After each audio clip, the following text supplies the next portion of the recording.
सुबह से ही बर्फबारी का सिलसिला शुरू। सरहदी इलाका सावजिया में बर्फ़ की वजह से राब्ता सड़कें भी मुतासर हुई हैं और बिजली और पानी का निज़ाम भी सख्त मुतासर हुआ है।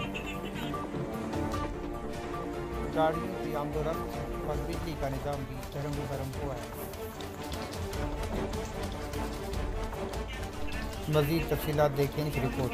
तारिक शाह है, मैं सावजिया से हूँ। जनाब, अब देख रहे हैं आपकी बर्फबारी ज़ोर शोर से हो रही है। यहाँ 2-3 तरह के मामलात पेश आते हैं। लाइट का बहुत बड़ा इशू है यहाँ पे। लाइट बिल्कुल नायाब है कल से।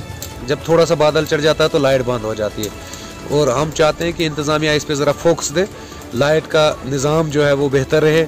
और उसके अलावा रास्ता बंद हो गया, जो मंडी टू सावजिया गली रोड है वो भी इस वक्त बंद पड़ी है, उस पर भी थोड़ा सा फोकस हो इंतज़ामिया की तरफ से।